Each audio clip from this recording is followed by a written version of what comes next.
Hi, everybody. It's Don. I was very excited to read your reflections on failure and the imposter syndrome and the principles of college teaching this week. And I thought I would share some of my thoughts on the surprises and takeaways that y'all had and answer some of the questions y'all had. At least provide my opinions on the answers to the questions that you had. First of all, a lot of you mentioned that a really important takeaway from this is that we can use our failures and discussion of our failures to teach our students about how to succeed in our classes. We can use the mistakes that we've made, the obstacles that we've had to overcome in our own learning and our own achievements to inspire our students to do the same kind of thing. And I think it's a really powerful message. And I think it's something we don't talk about nearly enough. When we're teaching is a lot of times we like to look like the brilliant people in front of the class rather than letting our students know that we, like them, are human and we have difficulties and mistakes, and that overcoming them is part of learning. An important takeaway that a couple of you mentioned I'd like to reiterate is that you don't want to be self-deprecating in this. If you ever come across as someone who is incompetent to teach the class you're teaching, that's probably not going to inspire your students to learn and to succeed. So using our failure as a process variable, as something that we developed beyond and matured through in succeeding, I think is probably the better one. We do not want our students to pity us, as one of you very astutely said.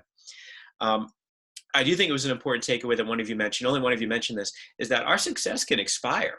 So if we fail to grow and fail to progress and fail to change things, let's say in our classes, for instance, that success may become outdated as students change, as circumstances change, as knowledge in the field changes, those kind of things. So it's important not to become stagnant and complacent as we are successful. So continuing to find ways to be successful, I think, is important. Um, One of you also mentioned, a couple of you actually mentioned, that failure is a wonderful way to show our humanity.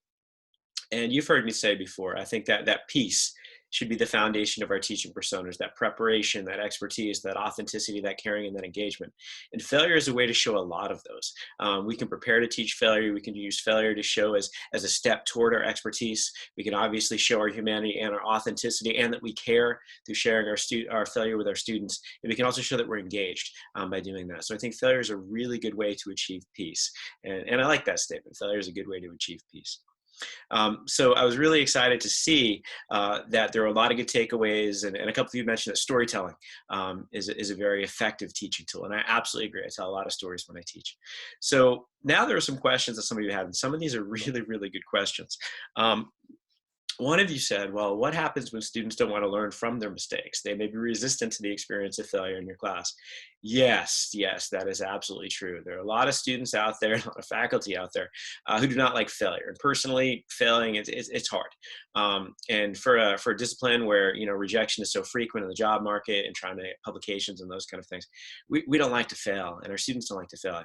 Unfortunately, I think that providing failure in low stakes ways in particular, in a safe environment where support is going to follow that failure, we're going to work students through, and letting them know that that's going to happen in your class and why that happens in your class is important. I do think we have to do this more at the curricular level. We have to do this more broad sweeping changes about this so that it's not just you. If you're the only faculty member in your department who's having your students experience failure, that might be really, really hard. So I do think this is something we have to do more of, and we have to do more in a systematic way. A couple of you asked, how are we normalizing failure?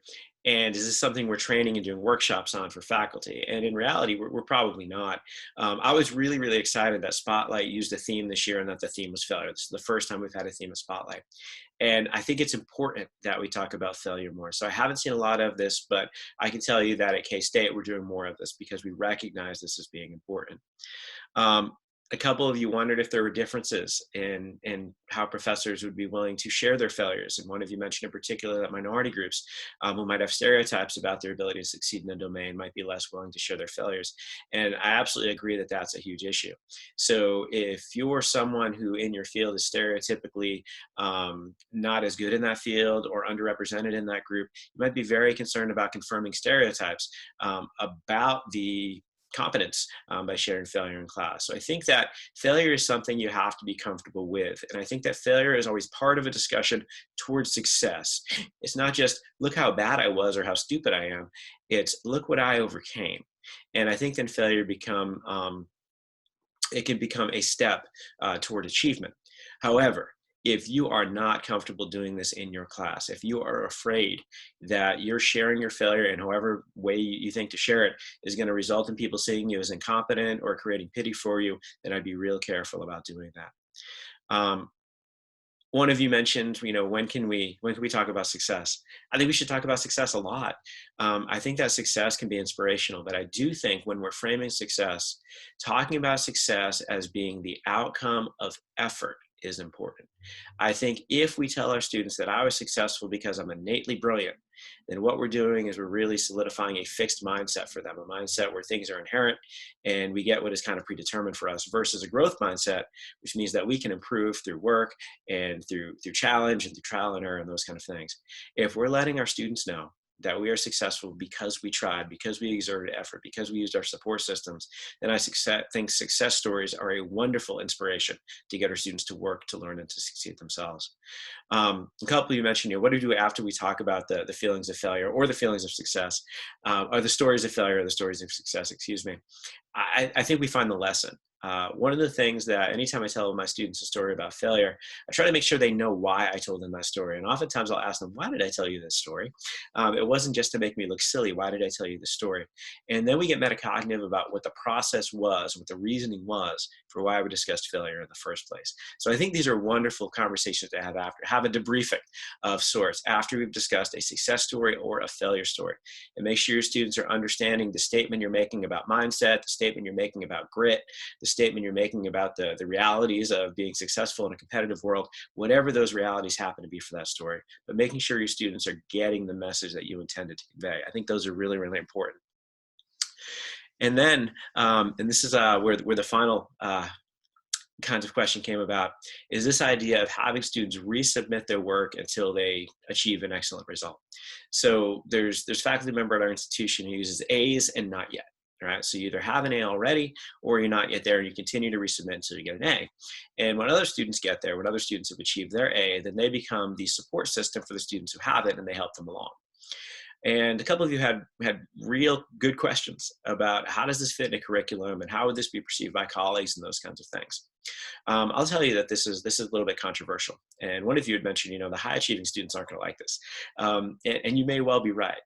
If I get an A on my first draft, I worked real hard, I submitted, I got an A, and then someone else did it on their 7th draft. That might make me wonder why I worked so hard the first time. And this, some of you mentioned, this might be punishing of that high effort at the beginning. This is something we have to be careful with, and I think it's something where a lesson we do need to teach our students is that the quality of the work does matter. I had seen a very powerful talk a long time ago. They're talking about one of the issues that they have with college students in the actual workforce is that college students think that the first draft doesn't count, right? You can do a do-over. Doesn't matter if it's in on time, doesn't matter if the first one's good, and that employers have a real hard time with this. So I do think it's okay to have some standards where you're not doing things like that. But I think it's okay also to have lower stakes, maybe smaller point assignments where students get to try. And I think letting your students know when the stakes are higher and when they really have to bring their A game and when they really have to use all the lessons they've learned from maybe the problems that they've had or the challenges they faced on the lower stake assignments, and being clear in that is important. So I think that there's a place for doing it, but I don't think it's replacing the grading scheme we have in place right now, which is absolutely imperfect. And we talked about this already, but I think this is something to consider. I think you do have to be a little bit careful, and this is just reality state, right? If you're a graduate student, if you're an assistant professor who hasn't achieved tenure, if you're in a temporary teaching position, something like that, just telling your students, hey, I'm going to get you all A's by the end, might be something your department might look down on and might have to be careful about that.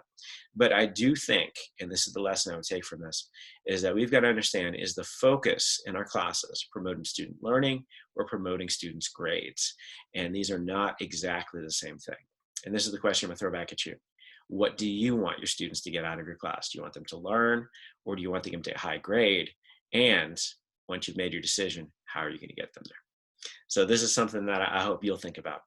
And I'll end by saying that I am absolutely excited that we're going to have a Zoom meeting, a synchronous meeting on Thursday, where we get to talk about some of these issues, not quite in person, but a little bit more virtually in person. And I'm really excited for that. In the meantime, If you have any questions or any concerns, please reach out to me. I'd love to have a Zoom meeting with you. Like, we can chat over email. And I'm really excited to talk about some of the teaching demonstration feedback that you all have provided, that we're going to have those meetings coming up. Some of you are meeting today. We actually meet before you see this video. But I'm really, really excited to see you all soon and to continue this conversation toward excellent teaching. So we'll see you real soon. I hope all is well.